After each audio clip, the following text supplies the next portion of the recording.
Good afternoon, everyone. And on behalf of the Kurdish Academics and Professionals Network UK, Kurd-Akad UK, I would like to welcome you all to our online seminar titled Anfal Genocide, How and Why. My name is Cengiz Gunes, and I'm a management committee member of the Kurd-Akad UK. Kurd-Akad UK was established on 24th of November 2019, and the core of our work centers on promoting academic discussions on Kurdish politics, society, and culture, working towards developing the educational potential of Kurdish society, Kurdish community in the UK, promoting Kurdish communities' integration into the wider society, supporting social projects that aim at empowering women and children in the field of education, and raising awareness of Kurdish culture, society, and politics. As you know, over the past year, we have been organizing seminars on different aspects of Kurdish politics, society, and language. In our today's seminar, we will be discussing the Anfal Genocide and Anfal Genocide that was carried out by the Ba'athist regime in Iraq in 1988. As some of you know, 14th of April is commemorated as the Anfal Memorial Day. And we wanted to organize this seminar to raise awareness of the Anfal genocide and what happened. Anfal was the name of the genocidal campaign, and it was a multi-dimensional campaign that aimed at, according to the Human Rights Watch, a destruction of the traditional rural economy and infrastructure of Iraqi Kurdistan, and killing many tens of thousands of its inhabitants. It also involved forced displacement of rural Kurdish communities, summary executions, and forced disappearances. It was coordinated by Saddam Hussein's cousin, Ali Hassan al-Majid, who was also known as the Chemical Ali. And the campaign took place between 23rd of February and 6th of September 1988. The history of the Ba'athist regime's crimes against the Kurds is much longer, and Anfal was part of the wider Arabization policy the Iraqi state pursued. But in a way, Anfal came to symbolize the genocide against Kurdish people over decades. Our talk today will discuss why it happened, how it happened, and what were or are its consequences. We are grateful for our speaker, Dr. Shorsh Haji, for taking time to deliver this talk. Dr. Shorsh has very kindly prepared a detailed PowerPoint presentation for his talk, and he will talk about 40 to 45 minutes. After that, we will have a question and answer session. Before Dr. Shorsh begins his talk, I would like to briefly introduce him. Dr. Shorsh Haji is from the town of Koya in Bashur Kurdistan. He is a civil engineer by profession, achieving his BSc in engineering at the University of Mosul and a master's in water resource engineering from City University, London. He has a PhD in political science from University of Exeter, and his thesis was titled Reactive Nationalism in a Homogenizing State, Kurdish Nationalism Movement in Ba'athist Iraq, 1963 to 2003. Dr. Shorsh served as a Peshmerga for 11 years before the uprising of 1991. He worked as a researcher for Human Rights Watch in Washington, D.C., USA, between 1992 and 1994. He has worked as a lecturer at the School of Engineering at Lambeth College in London between 1996 and 2009. He was elected as a member of the Iraqi Parliament between 2010 and 2014, and from the Goran Movement list. Dr. Shorsh was the first Kurd who published research and a book on Anfal in 1989 and 1990. He has written many articles and published several books, including Destruction of a Nation, Mass Killing, Anfal Victims, Anfal, the Kurds and Iraqi State, Arabization of Kerkuk, and Kurdish Nationalism. And once again, Dr. Shorsh, we're grateful that you have taken your time and are attending this seminar, giving this seminar. And now the floor is yours. Okay, thank you very much, Cengiz, for the introduction, and hello, everybody. I am honored to be part of your seminar today, and I hope that I will be at your expectation. However, I must say it's not easy to talk about this whole massive operation and the aftermath of it within a few minutes, but I'll try to stick to the time that you allocated for me. But before that, I must say what I know about Anfal and how I got this information.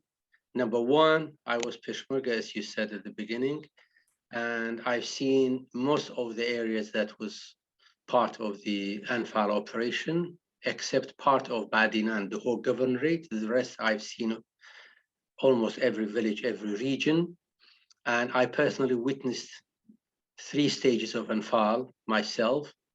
And I was lucky enough to work for Human Rights Watch between 1992 and 1994 as a researcher on the 18 ton of captured Iraqi documents during the uprising that were transferred to United States. And we conducted a research on those documents to bring the case of genocide against Saddam. So I've seen almost every single page of those tons of documents. And when I went back to Kurdistan, obviously I revisited most of the areas and so many victims. And in 1989 and 1920, when I conducted these 2 researches, I had to interview thousands of people who were either in the complexes and the towns in Iran after Anfal, or I sneaked into some of the camps of Iraqi Kurdistan and interviewed people who survived Anfal. So that's where I got my information. I tried to distribute my speech into 3-4 points and sectors. Number one, I'll go very briefly about the definition and description of Anfal. Then I'll talk about why it happened, because this is the thing that is missing in most of the research that conducted about Anfal. And then briefly, I talk about how it happened and then the aftermath of Anfal. If you allow me to share this PowerPoint presentation with you, this will be the title of our speech for today. And I start with the definition and description of Anfal. Anfal, in my definition, is a large military operation by the Ba'athist regime in Iraq against the rural Kurds, the Kurds who lived in the villages. It was planned by the Ba'athist party leadership and lasted 197 days between 23rd of February and 6th of September 1988. Anfal covered, or the operation of Anfal covered the entire rural area of Iraqi Kurdistan and was completed in 8 stages according to the Iraqi documents, official documents. During Anfal, hundreds of thousands of military personnel, special units, commandos, tens of thousands of Jash, Kurdish collaborators, and Iraqi Air Force, security forces, and Ba'athist party officials participated in Anfal campaign.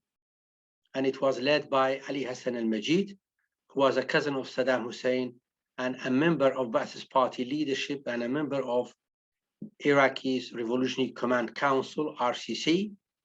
And he was the general director of the Northern Bureau of Ba'athist Party in Kerkuk. Anfal resulted in the killing of more than 60,000 men, women, and children, destruction of every village and hamlet in Iraqi Kurdistan, and looting of millions of livestock and the entire possession of villages of Iraqi Kurdistan. Anfal is the name of the 8th verse of Quran, and it means spoil. Spoils. Saddam deliberately named this campaign as Anfal and chose this word Anfal for this operation to show that the Kurds are infidels, unbelievers, and he is the protector of Islam. And according to his belief, anyone who would be killed is legitimate, and anyone who would be arrested and their possessions will be considered as spoil for the commanders, the Jaysh, and the military personnel who participated in the Anfal. Anfal is a genocide. I believe that it fits the exact and the entire definition of genocide in the 1951 Convention of the Prevention and Punishment of the Crime of Genocide. According to that convention, genocide means the deliberate killing of a group of people in part or in a whole because of a race, color, ethnicity, or religion. And this description and this definition fits the meaning of Anfal. Iraq, or Iraqi regime and Ba'athist party leadership followed and copied the same pattern and the same path that the Nazis used to massacre the Jews. Because to commit the crime of genocide against a group of people, there are 3 stages involved. 1, definition, i.e. to define that group, to identify whom you commit that crime against. That clearly Saddam Hussein and the Ba'athist party leadership, they named the rural Kurd. They defined the rural Kurds for this crime. And the second stage would be collection, to collect them in complexes, concentration camps. And then the third stage will be the killing and extermination of those people who've been massed and collected into these complexes.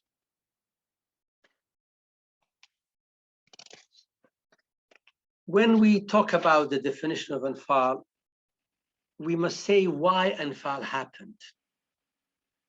We, the Kurds of Iraq, are unlucky for 2 reasons. 1, we've been ruled by a regime, Ba'athist party regime, which was the only regime among the 4 countries that occupy parts of Kurdistan that officially recognized the right of the Kurds as a nation. That's in 1970. But at the same time, the very same regime, the very same party and leadership, they committed the crime of genocide against the Kurds. And number 2, Ba'athist party is one of the most chauvinist and nationalist Arab party among the Arab world. And we are unlucky because 2 parts of Kurdistan occupied by the 2 regimes which are run by Ba'athist party, Syria and Iraq. And Ba'athist party as a nationalist and fanatic and chauvinist party that was established back in 1946, 46, 47. That was the ideology that was set up by what we call Michel Aflaq, the founder of Ba'athist party. And according to their manifesto and according to their ideology and their program, they considered the entire countries, the Arab countries, as Arab land. And they struggle and they fight to unify these countries, these Arab countries, and make it one great country. And they believe that the Arabs are the chosen race, the chosen nation. And they consider any ethnicity, any ethnic group, anyone who lives within those Arab countries are guests on Arab lands. Anything they give to those groups, any right they recognize, they give them, or they grant them any right, it's a kind of favor to those ethnicity and those groups. Otherwise, they should have been kicked out of these lands because they are Arab lands.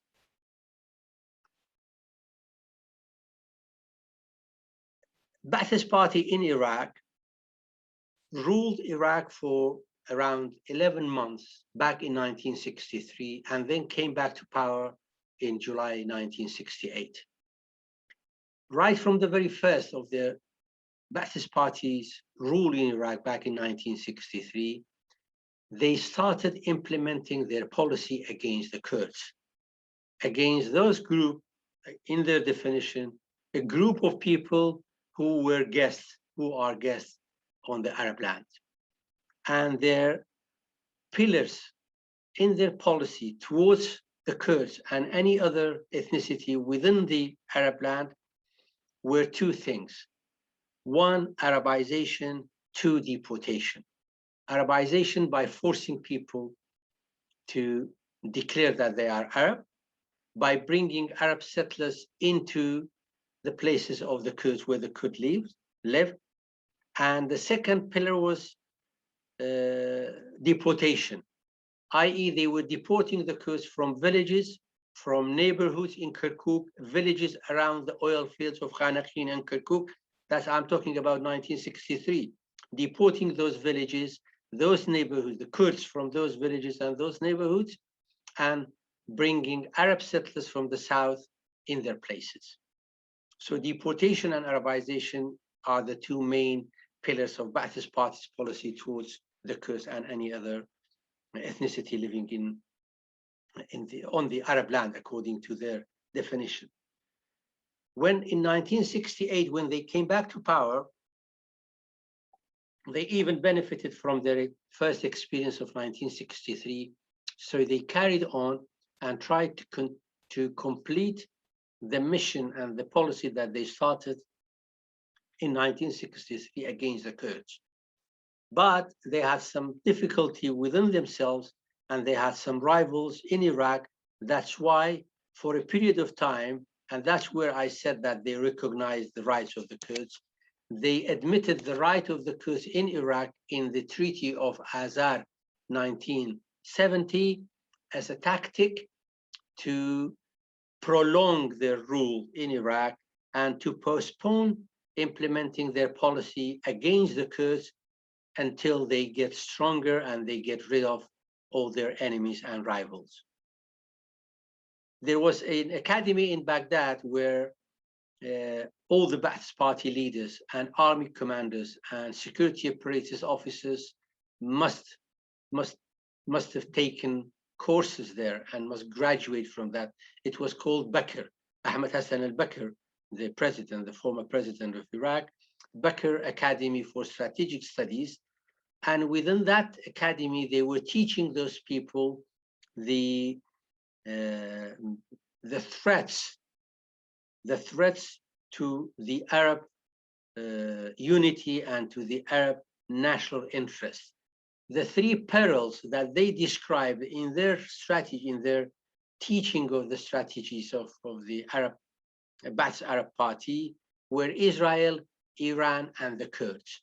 So they considered Israel, Iran, and the Kurds the three perils that jeopardize the security of Arab land and Arab people. So that's why when we talk about Anfal, we must know that this was part of the ideology and the policy of Ba'athist Party against the Kurds. So in 1974 and 1975, when the fighting between the Kurds and the Iraqi regime reached a stage where it was kind of created a danger on the stability of the regime in Baghdad, they went and compromised with the Shah of Iran in Algeria and signed Algiers Treaty to end the Kurdish movement. And that was 1979 when the Kurdish movement collapsed. And they started, after that, instead of opening their hands, their arms for the Kurds and try to treat the Kurds as citizens in Iraq, they started implementing the two very specific strategies or the two very specific policies against the Kurds, which were deportation and Arabization. They immediately started destroying 1,242 villages across the border between Iraq and Iran, Iraq, Turkey, and Iran, Iraq, Syria. So they destroyed 1,242 villages between 1976 and 1977.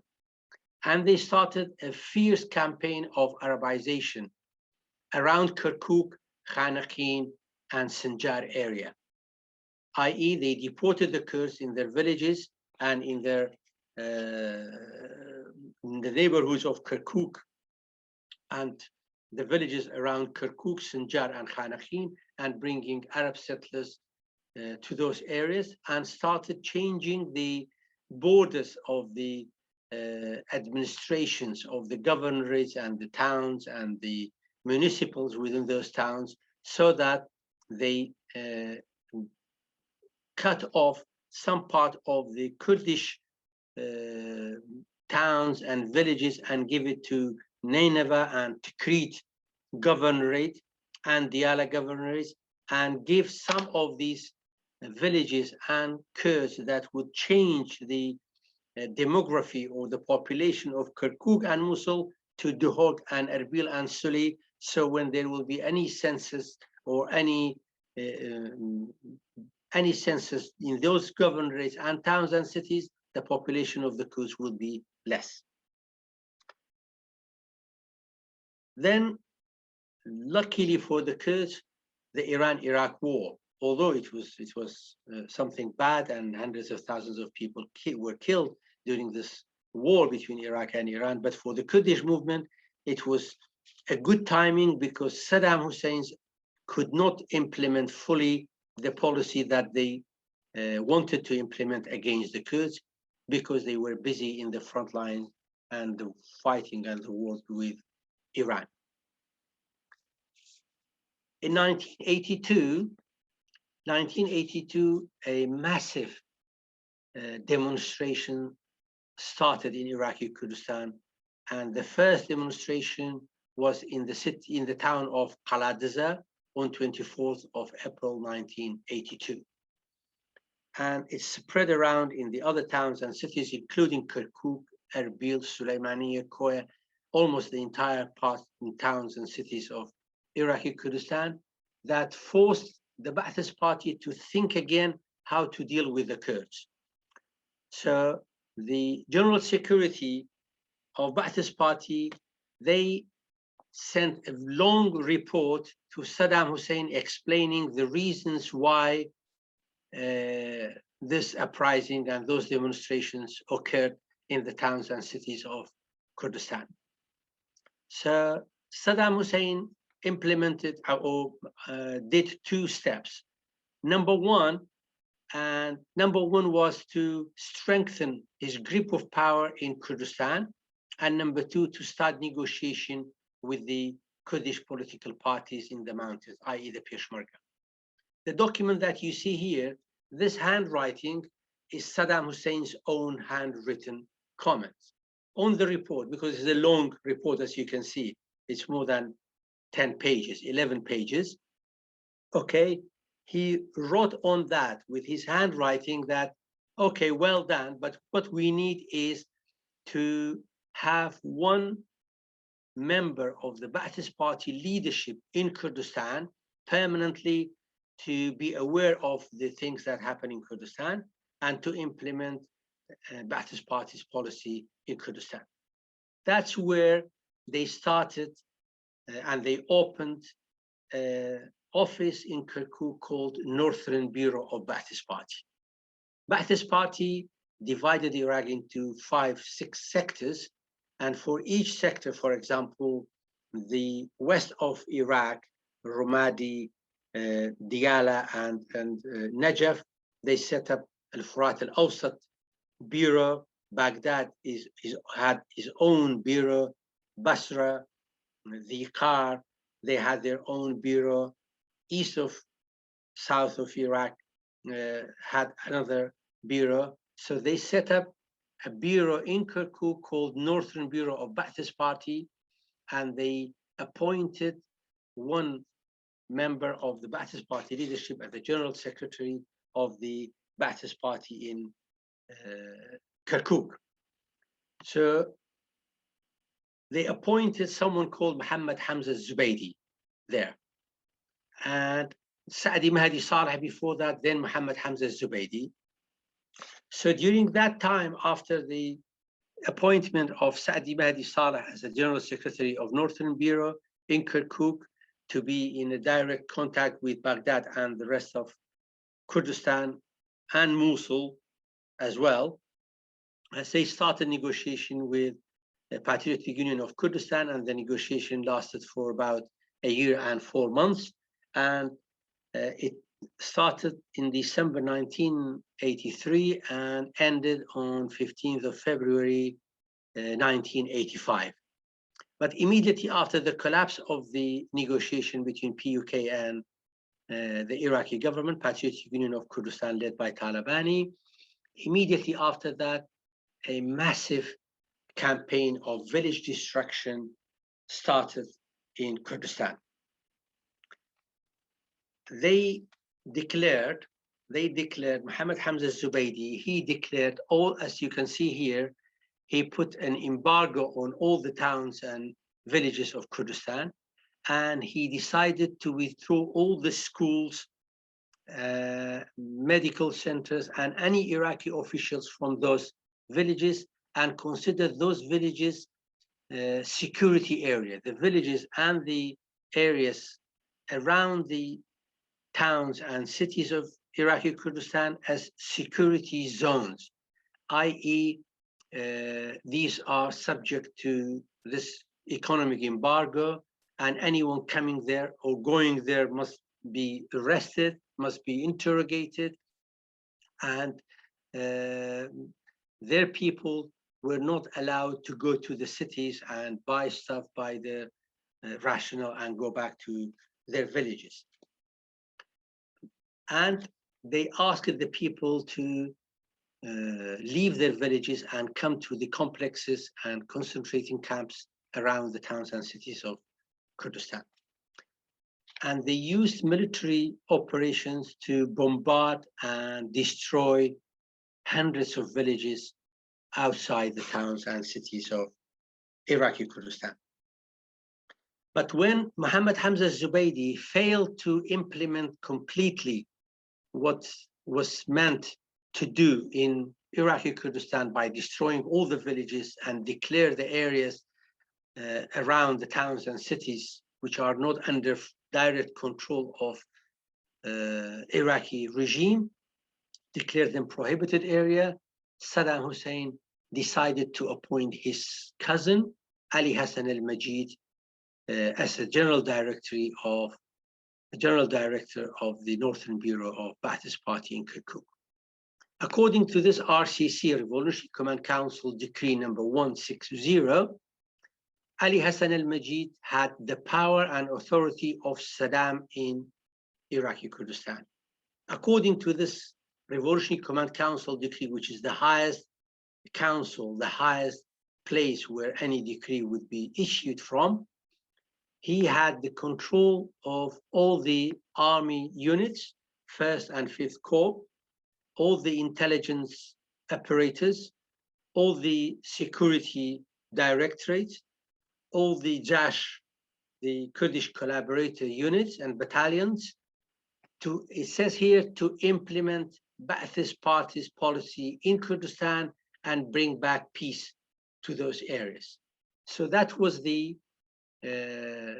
decree that Ali Hassan Majid was appointed according to this decree as a general director secretary director of the Northern Bureau of Ba'athist Party. Immediately after he was appointed as a general director of the general secretary of the Northern Bureau of Ba'athist Party in Kerkuk, he started massive general meetings with all the army commanders in Iraqi Kurdistan, all the security apparatus, the governors, the Jash Mustashars, the Kurdish collaborator commanders, the Ba'athist Party officials, in all the towns, cities of Kurdistan. And he explained to them what his policy is. And very clearly in his speech and in his meetings with those officials, he said that there will be no village standing anymore outside the towns and cities which are under the control of the Iraqi army and Iraqi security apparatus. And he asked the Daesh commanders, the Kurdish collaborative commanders, to bring back all their tribes or anyone there. Otherwise, clearly he said that we will attack with chemical weapons and we will destroy every village. So according to the introduction or the decrees that he ordered, or the orders that he issued to his army commanders and the security apparatus and Ba'athist party officials, he asked them that there should be no one allowed to go to the villages, no one allowed from the villages to come to the towns, no food or rationale should be allowed to go outside the main roads between the cities and towns of Iraqi Kurdistan, and people there should be subjected to a random bombardment and random attack by military, by air force, and by everything. So what he did was to issue another directive, which was called number 4008, which was a very crucial order by Ali Hassan al-Majid. According to order 4008, which was very famous, and paragraph 5, he clearly reconfirmed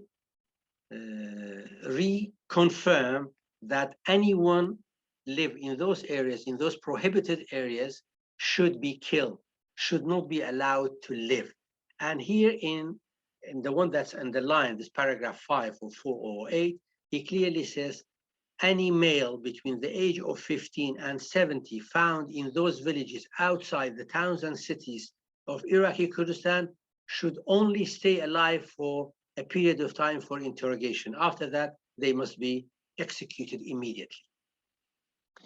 So prior to Anfal, all these orders and all these directives being sent through the correspondence between Ali Hassan Majid's Northern Bureau of Ba'athist Party in Kerkuk and all the army commanders and Ba'athist Party officials and intelligence apparatus and Jaysh Shabi, popular army, to tell them how to deal with the villages and the areas which were called prohibited area.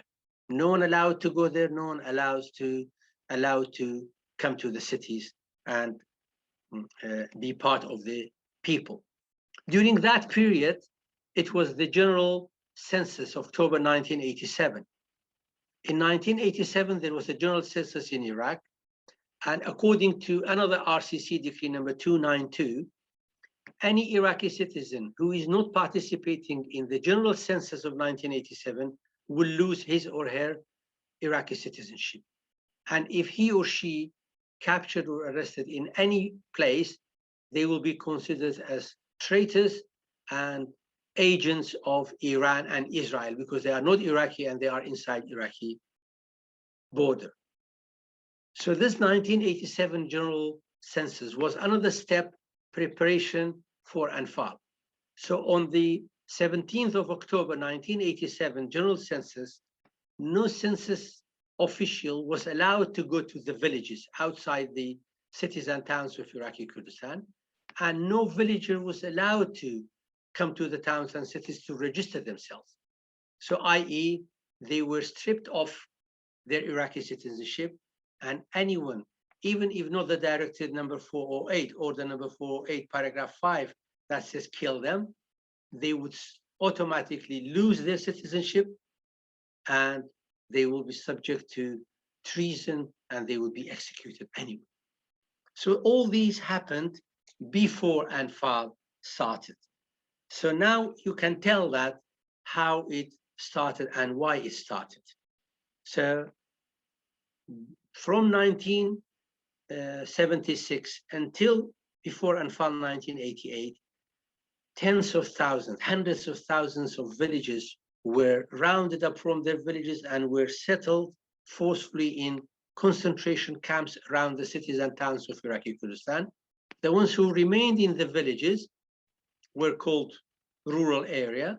They were under these conditions and these legal conditions that they set it up so to easy or to legitimate their killing afterwards during Anfal campaign. So all this preparation was to do Anfal campaign. When I said they used chemical weapons, yes, before Anfal, Iraq used chemical weapons. On 15th of April 1987, the Iraqi regime attacked Jafati Valley, Sergalu, Bergalu, and many villages in Iraqi Kurdistan, which I was there. Okay, and the day after that, they attacked Balistan and Sheghostan on 16th of April 1987, and they killed 362 people in a single attack in the village of Sheghostan. And this chemical attack continued until Anfal and after Anfal. So that was the preparation for Anfal. And when everything is set up properly and the front lines in the Iran-Iraq war started changing in favor of Iraqi army, Iran started losing lands and started withdrawing from those parts of Iraqi posts and Iraqi lands that was occupying, i.e. the upper hand was for the Iraqi army. So they started implementing Anfal campaign. And Anfal campaign was designed and planned in Baghdad. Personally, Saddam Hussein was top of the committee head of the committee who planned Anfal campaign, but Ali Hassan Majid was implementing and leading the Anfal campaign. Just to tell you before we go to the Anfal campaign, how it happened, there's just another document that I found it when we were working with Human Rights Watch. This is about interrogation of military intelligence operators with two Arab shepherds in the town of Jalala near Khanaqin, that they were arrested in what was called prohibited area. So the officer who interrogates them tells them why you are there, and these are prohibited area. Why you go and took your sheep there? They said, well, these are prohibited area for the Kurds, not for the Arabs. We are Arabs, so it is not prohibited for us. And at the end, he signs it, and he said, yes, the prohibited area is just for the Kurds, so they let them go. Where they were being Kurds, they would have been executed straight away. But because they were Arabs and they admitted that this prohibited area is for the Kurds and we are Arabs, they let them go. So that's another evidence from the Iraqi documents how this prohibited area, declaration of those areas to be prohibited area, was just for the Kurds. When we talk about Anfal, as I said, Anfal was conducted in 8 stages, and these stages were named by Iraq itself, not by the Kurds. Iraqi regime named those stages. The first Anfal started on 23rd of February 1988, and it lasted until 19th of March 1988. And it started with fierce fighting and intensive bombardment with chemical and normal bombardments. I was there again, and I was living in the area where this attack happened, and it lasted about 25 days. And it was a very fierce fighting. It was called Jafati Valley, north of Sulaymaniyah. And Saddam Hussein and Iraqi army deliberately chose this area for the first stage of Anfal because the area hosted the main headquarters of Patriotic Union of Kurdistan, their Politburo and main hospital, main prison, everything. So they were thinking that if they managed to get rid of these Politburo and these leadership of Patriotic Union of Kurdistan and the other Kurdish political parties in this area, and they kill all of them, then it would be easier for them to control the rest of Iraqi rural Kurdistan. So when the fighting intensified, PUK leadership started liaising with the Iranians to open another front to ease the pressure on them, on their main headquarters in Jafati Valley. So they liaised with the Iranians and attacked Halabja. And that's during the first stage of Anfal, Halabja attack. Halabja chemical attack happened on 16th of March. So 16th of March was in a separate area, not in Jafati Valley, but it was related to the first stage of Anfal in terms of the date, because first stage of Anfal was not finished, and because the PUK leadership, they tried to open another front with the Iraqis by liberating Halabja and the surrounding villages, and Saddam attacked Halabja with chemical weapons. That's where the massacres and the killing of more than 5,000 Kurds happened in Halabja.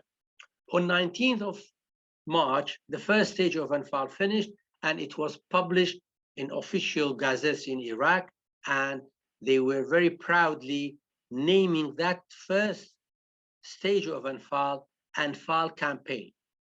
For the researchers and whoever wants to do thorough research about Anfal must know that the first stage of Anfal is not called first stage of Anfal, just Anfal. When the second stage and third stage starts, then the Iraqis announce the finish of second stage, third stage, fourth stage of Anfal. So the first stage was called just Anfal. And the final stage also is not 8, according to the stage, it's 8th phase of Anfal, 8th stage of Anfal, but in the Iraqi official gazettes, it's named final Anfal. In the first stage of Anfal, only one civilian was arrested, because the PUK leadership at the time, when the fighting intensified, they called upon the villages and told them that the fighting is going worse and we may lose the area. So anyone who wants to sneak into the towns and cities of Iraq and has relatives who can shelter them can go there, or if not, you can go towards Iran, and they liaise with the Iranian government to let them go and live in Iranian camps on the border between Iran and Iraq. So they asked the people to leave before the Iraqis occupied the valley and the area. That's why in the first stage of Anfal, no one was arrested.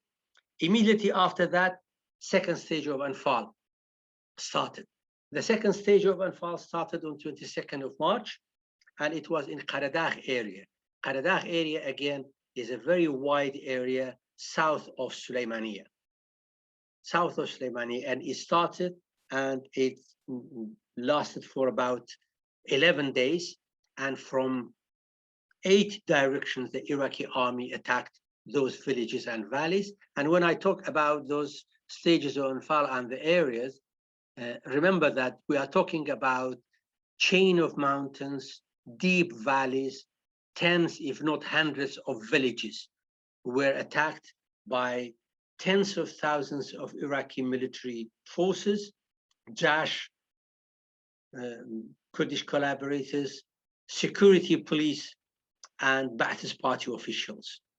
They all go and attack all these valleys and mountains, villages, and fierce fighting occurred between the villages and the Peshmerga on one side, Peshmerga of all the Kurdish political parties at the time, and the Iraqi army on the other side. So, and in every stage of Anfal, chemical attack was used. So they were attacking the area hour after hour, and if they occupy any village, they start demolishing the village, destroying the village, dynamiting the village, dynamiting all water wells and water springs, and looting every position of the villages. In the south of Suleimani, in Kharadagh area, second stage of Anfal, thousands of people were arrested, men, women, and children. And I'll talk about their fate afterwards. But the biggest problem, or the biggest and the largest number of victims, occurred in the third stage of Anfal, which happened around the city of Kerkuk, south of Kerkuk, north of Kerkuk, and east of the city of Kerkuk, which we call them Garimian area. In Garimian area, tens of thousands of men, women, and children were arrested, and the Iraqi army advanced in from tens of directions all over the place. And this is the only stage of Anfal that chemical attack didn't occur, because the interlap of the Iraqi forces and the Peshmerga and the villages, they were attacking from different directions, from different points, so they were confused. They couldn't risk attacking a village or an area with chemical weapons, not just in case if it hits their own personnel and the army. But tens of thousands of people were arrested there. One of the main reasons for the arrest of those tens of thousands of people are these documents that I showed earlier, this one and this one, which are different and confusing instructions by Ali Hassan al-Majid to the army commanders and Jash commanders. They were telling them, okay, tell the villagers, tell their families to come and surrender to you. And as soon as they surrender to you, take their names and let them go, because there is an amnesty. So they were announcing those instructions from Ali Hassan Majid to villages, to people, to their tribes. So people were coming to surrender, assuming that they are under the amnesty by Ali Hassan Majid and Saddam Hussein, but they were arrested and rounded up and disappeared. So those confusing messages from Ali Hassan Majid was the main reason because some of the Jash, some of the Kurdish collaborators, not because they were loyal to the Kurds, at least for their own benefit and for their own tribes, they wouldn't have let their tribes to be arrested. But they told them, come and surrender, because you will be pardoned according to this amnesty by Ali Hassan al-Majid. But they were not. They were rounded up by the Iraqi army. And during the fourth stage of Anfal, again, it says here that they destroyed hundreds of villages, and it here explains how many units, how many army units, how many Ba'athist party officials, and how many Jash commanders participated in the fourth stage of Anfal. And immediately after the fourth stage of Anfal, after, according to their definition, purifying south, east, and north of Kerkuk, another stage of Anfal started. And the other stage of Anfal was called fifth, sixth, and seventh stage of Anfal. Fifth, sixth, and seventh stage of Anfal was to the area of Erbil, in north part of Erbil, north and east part of Erbil, the city of Erbil. But because those areas had 4 different deep valleys and 4 chains of mountains, they could not carry out the whole operation in one go. That's why they divided this attack into 3 stages, 5th, 6th, and 7th stage of Anfal. And it finished on 26th of August. But unluckily, during those stages of Anfal, the ceasefire happened between Iran and Iraq, i.e. Iran accepted ceasefire with Iraq. So the Iraqi army was released once again. So all the army units that were released from the front lines with Iran in the northern sector of Iraq, they all came and participated in the 6th and 7th stage of Anfal in Erbil area. So they occupied, by 26th of August, they occupied the last peak of the mountain of Kandil, the current Kandil Valley where PKK now live there. They occupied the last peak of the Iraqi side of Kandil mountain by 26th of August. Immediately after that, another stage of Anfal happened, which is called Khatimat al-Anfal, final Anfal. This final Anfal started on 28th of August, and it lasted until 6th of September. In reality, it lasted until 3rd of September, but it was announced on 6th of September in an amnesty that you see the amnesty here. In that amnesty, they declared that the final stage of Anfal, again, not the 8th stage, the final stage of Anfal is finished, and they declared that the whole Iraqi Kurdistan is now liberated according to Saddam Hussein's announcement, and no Peshmerga left in those areas. No village is standing in Iraqi Kurdistan. Everything is demolished and every village is destroyed, and the entire population of the villages in the Iraqi rural area were either fled to Iran or Turkey, or were arrested, or were hiding in the towns and cities of the Iraqi Kurdistan. So this is another document which is about 68 pages about the analysis of the final stage of Anfal by the 5th Army Corps commander. And by the end of 6th of September, where the amnesty was announced and tens of thousands of people came back from Turkey, tens of thousands of men, women, and children disappeared and were arrested and sent to the south of Iraq, and they were executed in summary execution. And according to some Iraqi officials that I interviewed afterwards, in some areas they executed men, women, and children. In some areas they executed only men, and in some areas they just let even the men go. Wafik Samarai was a former director of the army intelligence apparatus in Iraq. And when I asked him, I said, Mr. Wafik Samarai, why in some areas men, women, and children were executed in summary execution, and in some places only men were executed, and in some places men were let go? He said, Shorsh, remember that in Kerkuk, one single child, one single person dies, a Kurdish single person dies, the population of the Kurds and the demography of Kerkuk will change. So more we kill in Kerkuk and around Kerkuk, it means that Kerkuk becomes an Arab city. But in Duhok, in Suleymaniye, in Zakho, no matter how many Kurds you kill, it still stays Kurdish towns and cities. So no wonder you see that in Germian area around the city of Kerkuk, men, women, and children were killed.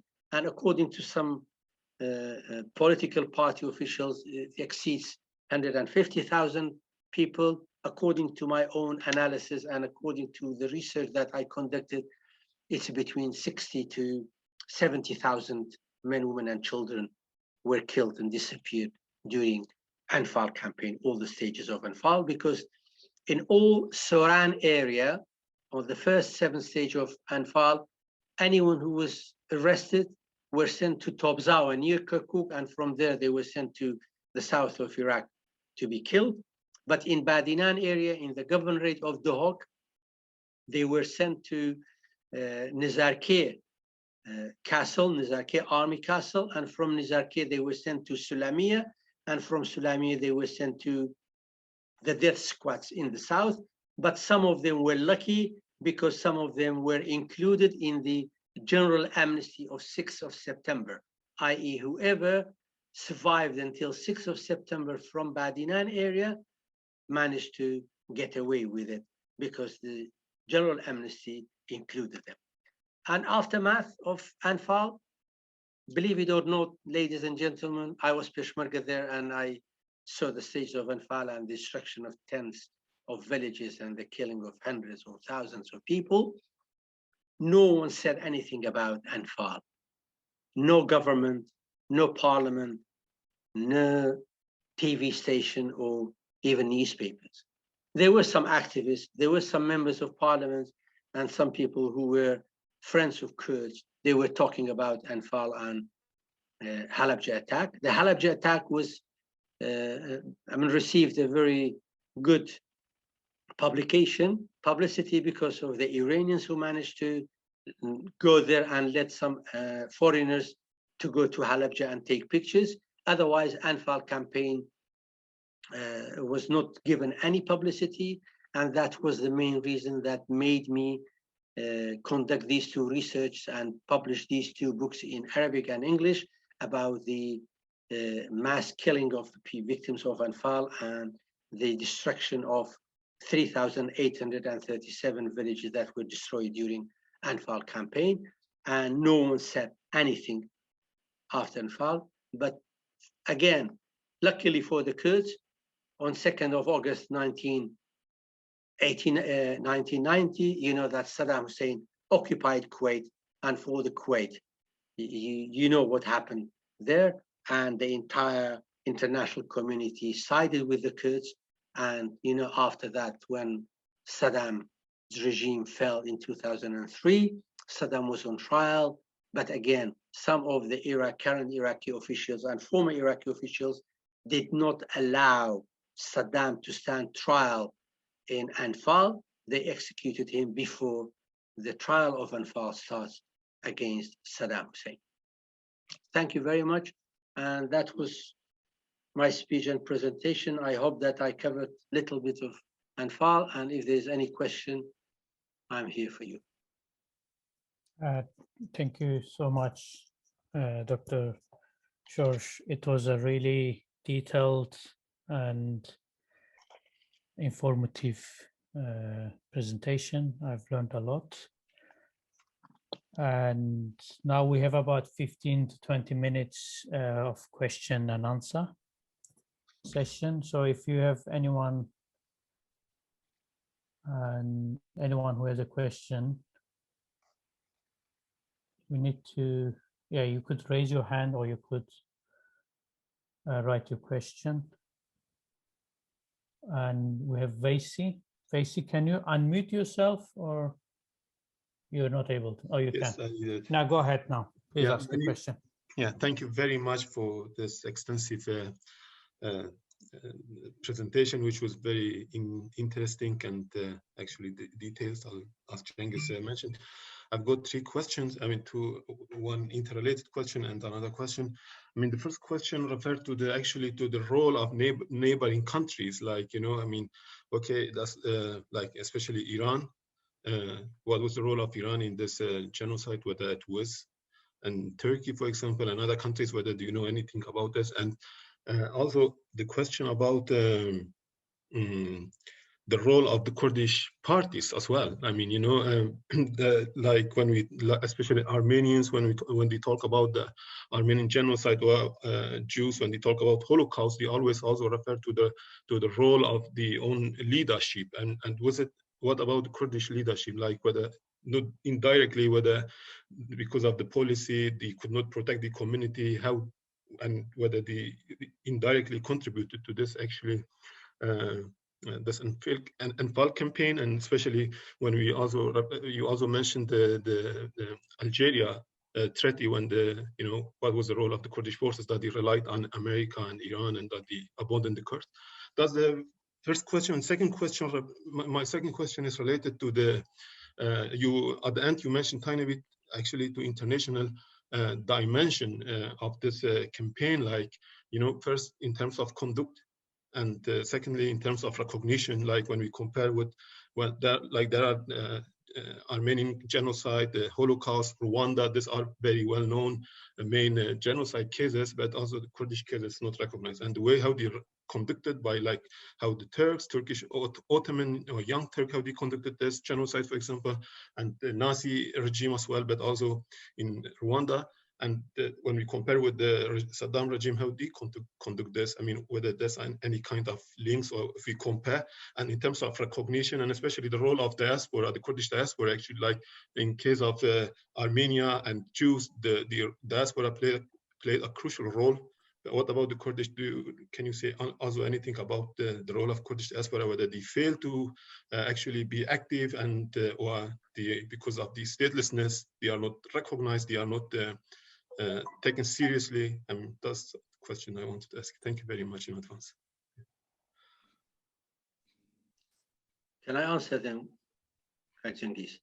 Yes, please. Okay. Thank you, Kagwesi.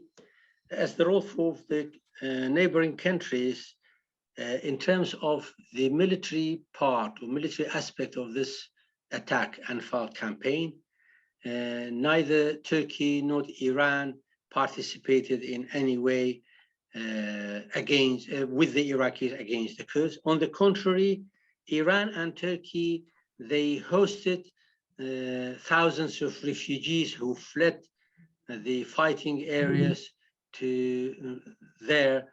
At least the Iranians were hosting them and letting them live in their camps and giving them some supplies, food supply and everything. In Turkey, however, was not that much, because immediately after the amnesty of 6th of September, the vast majority of them, or all of them, went back to Iraq and they surrendered to the Iraqis.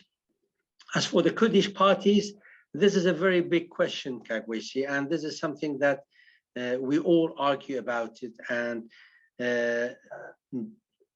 because of the failure of most of the Kurdish party, when they fail the Kurdish cause, and people are against the policy of the Kurdish political parties, they intend to blame the Kurdish parties for the crime of Anfal directly or indirectly. But to me, as a researcher, not as part of any political party, as a Kurdish researcher and as a Kurdish person who lived these times and this era, I cannot justify for what happened to the Kurds. You cannot justify Anfal because Kurdish leadership collaborated or liaised with the Iranians, because of the Kurdish leadership did this or that. That's why Saddam did this. Saddam Hussein, that's why I explained right from the beginning, this is the ideology of Ba'athist Party. They started Arabization and deportation back in 1963. The vast majority of these political parties did not exist. And after that, in 1976, Iraq and Iran, Shah of Iran, they were best friends and they signed a treaty. It still demolished 1,242 villages and deported its inhabitants to concentration camps. However, I must say that, yes, maybe the timing, if it was not the timing of the Iran-Iraq war, if it was not the liaison between some of the Kurdish political parties and the Iranians, this Anfal campaign might have delayed a little bit more. Otherwise, it was part of their policy and they decided to do it, and they would have done it anyway, regardless of the act of the Kurdish political party, do it or not.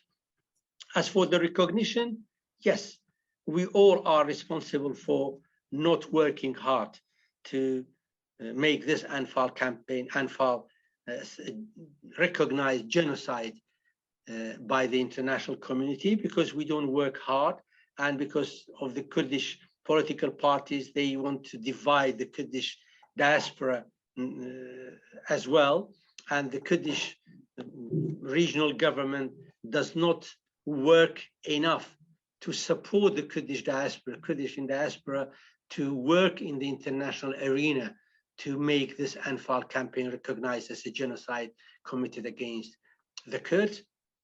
And probably they don't believe in these things, that they are so good. Now the Armenians, the people who were massacred during the Armenian genocide by the Ottoman Empire, now maybe their grandsons and children's alive. They are not alive anymore, but we know how big that was for this massacre to be recognized as genocide. Probably the Kurdish leadership, they don't recognize the importance and the significance of such a step. That's why they don't pay attention. Thank you very much. Mustafa Hamo has a question. Mustafa, can you unmute yourself? And if you can you put your video as well on? Yeah. So that we can see you.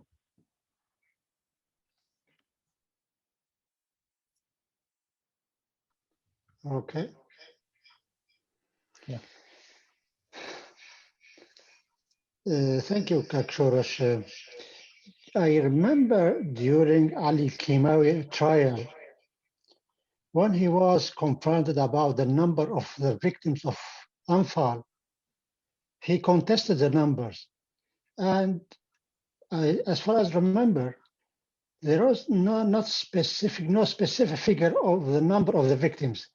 And for documentation, if this is massacre, this is genocide, I think we still do not have the exact number of victims and their names. If we want to afford the generation to have it, or for historian or for recording and documentation, we need the names of the victims and their age or detail.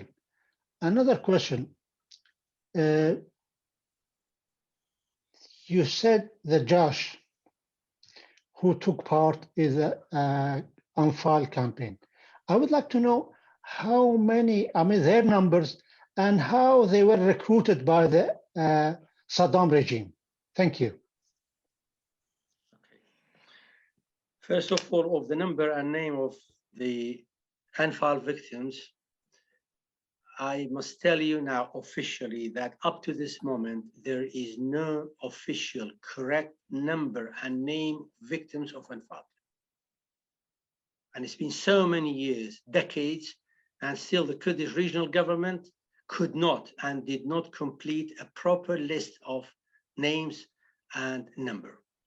As for the numbers, I am a researcher. I am not a politician. I'm an academist, and to me, according to the experience that I have, the villages that I've seen, and hundreds of people whom I interviewed for my research in 1989 and 1990 as Shorsh Haji, not for any political party, just for myself, I wanted to get these names. I believe that there are not less than 50,000, but not more than 70,000 either. But once upon a time, I asked Imam Jalal, I said, Imam Jalal, what's this 182,000 number? How did this come up? Where did you get that number? He said, Shorsh, to be honest, one day I was interviewed by a journalist, a foreigner, I don't know, Shaq al-Awsat, or one of the British journalists. He said, it came to my mind, and I said 182,000 people. And he said, ever since this been fixed, everyone talks about 182,000. I said, but Imam Jalal, you must have evidence. He said, no, even Ali Kimawi, during the negotiation, not during the trial. On the trial, yes, I remember he mentioned some numbers, but during the negotiation with PUK, Ali Hassan Majid personally admitted kind of blaming the PUK leadership, telling them, where did you bring this 182,000 number from? They were not more than 100,000. Even the Iraqis, they did not have the correct name and numbers because they were from different villages, different areas, and it was confusion. Who registered them? Who was registered? Some were registered and were let go by some other Jash or some officers. Some were not registered and being executed. So even the Iraqis, they don't know the exact name and number. But for the case of genocide, and this is another part of the answer to Kagwesi as well, number doesn't matter. Even if it is 1,000 people, if you prove the case of genocide, you can prove it's genocide.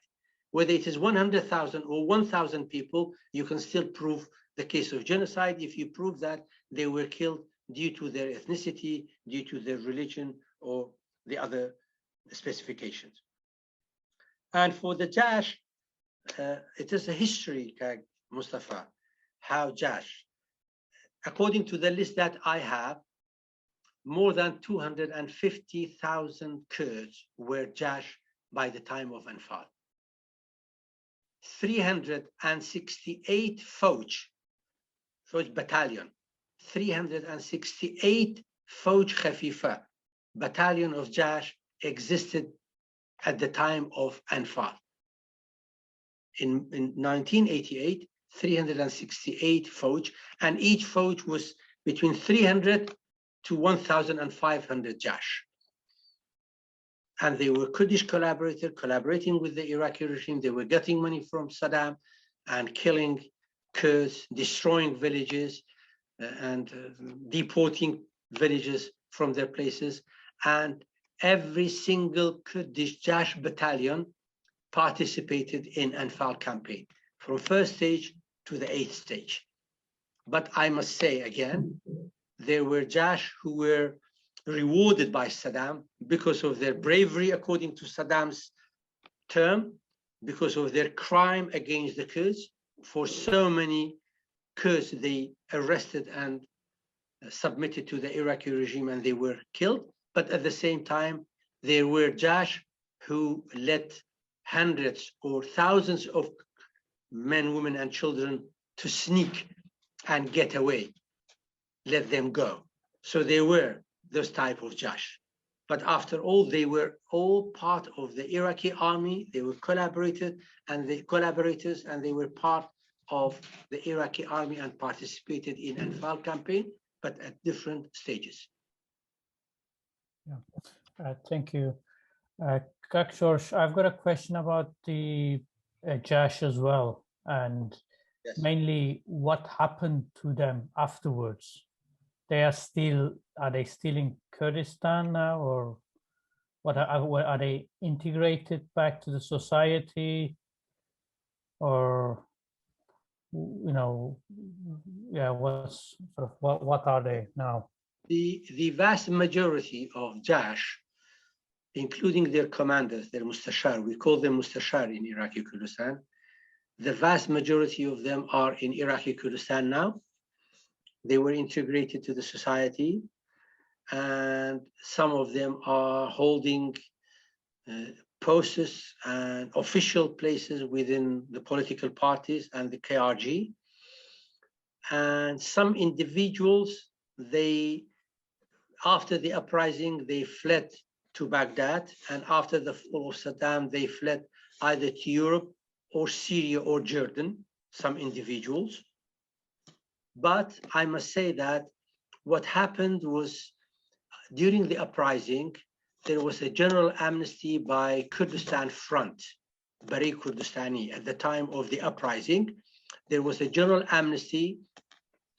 To make their uprising successful, they issued an amnesty for everyone who was holding gun against the Kurds and collaborating with Saddam, that they are pardoned should they switch the side and come to the help of the people and fight against Saddam. So the vast majority of the Jash, they joined the uprising and they fought against Saddam's army. Those pardoned.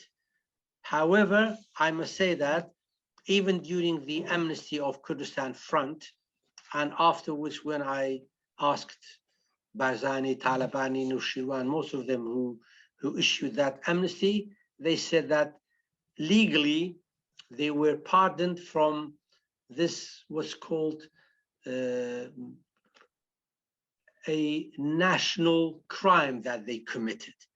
But if there is any individual crime, i.e. if my father was arrested and killed during Anfal, and if I am sure that X, Y, Z were part of the operation on the village where my father was arrested and killed, I can bring a case against them individually. This is still available and this is still there, but no one brought an individual case against an individual Jash. There is a campaign. There are people who try those Mustashar and some of those Jash, but because of the election in Iraqi Kurdistan and because of the rivalry between KDP, PUK, and the other political parties, every political party wants to stick to those Jash commanders because they have their tribes, they vote, they support them. So they support them and they don't let people to go and try them in a legal court, legally in a court. Yeah. Thank you. We're kind of approaching the end of the seminar, but if anyone else has a question,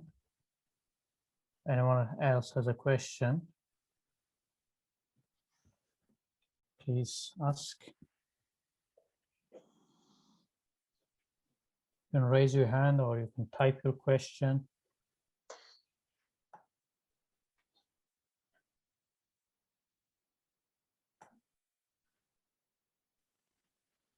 Okay, it seems like we don't have any more questions. Do you want to add something else, Shorsh? Really, thank you very much. But again, my regret is we don't know much about Anfal. Again, I would blame the KRG for not putting Anfal in this systematic way, in a very chronological order as part of the curriculum of history, at least to the primary and secondary school in Kurdistan, because many people and the new generation, they know nothing about Anfal. All they know is this propaganda, political propaganda in the TV stations when it is the commemory of Anfal and Anfal victims. I would urge anyone who can reach those officials in KRG, and if anyone hears me from the KRG officials, please make sure that Anfal campaign, the way it happened and why it happened, to be part of the curriculum history of the primary and secondary school, so the new generation and next generation, they know the history of their parents and their grandfathers. Yeah. Unfortunately, I mean, I'm talking about as a fact. We need established fact, because if we go to court, if we in academia we want to talk about the Anfal, we don't have exact number of victims and detail, and this is something I feel all Iraqi government, KRG government, all years couldn't come up with an idea or finance a survey by university or whatever or other research center to document this genocide against the Kurds, because it is not only a matter of the relatives of the victims.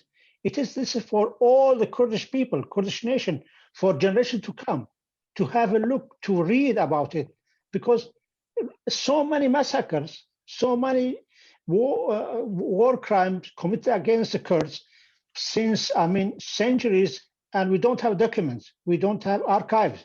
And now we have autonomous government in KRG.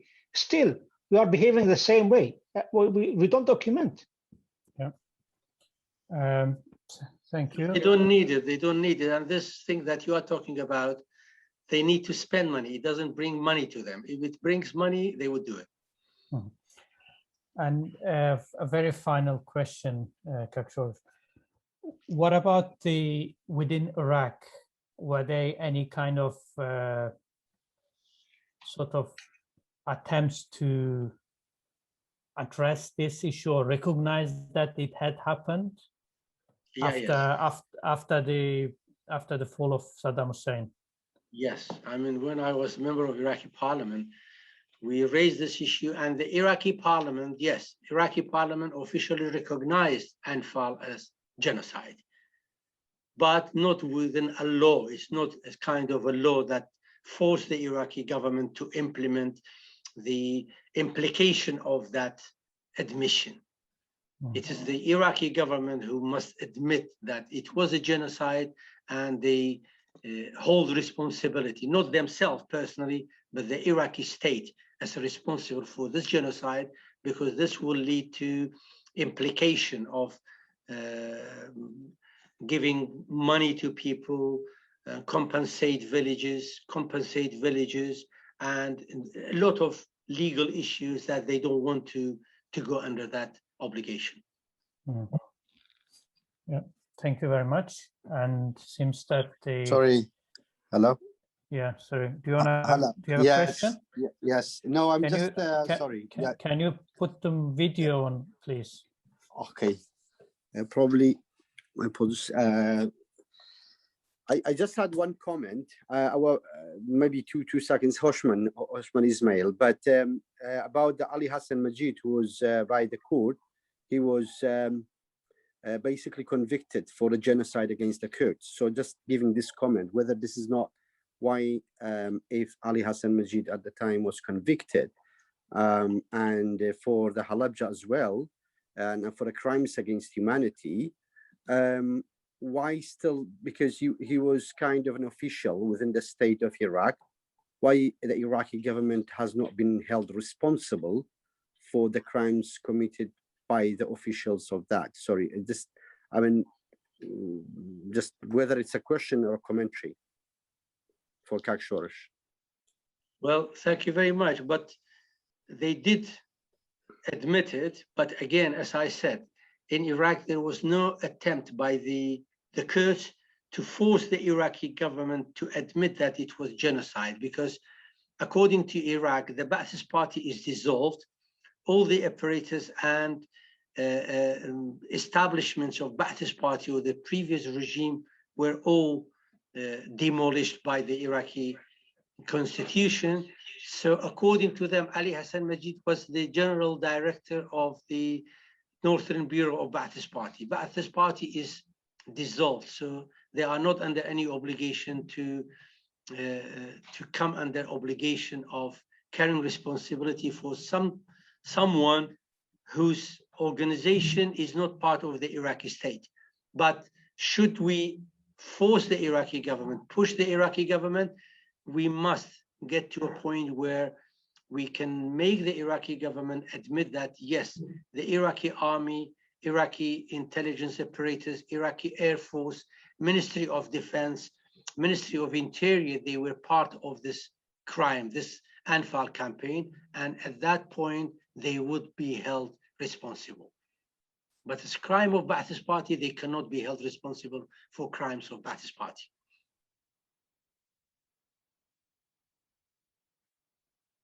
Okay, thank you very much.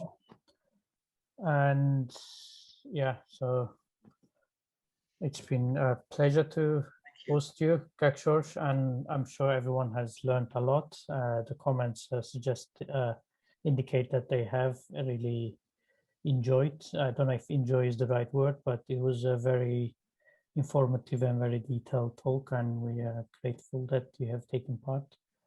Thank you very much. And Wish informed you all the us. best.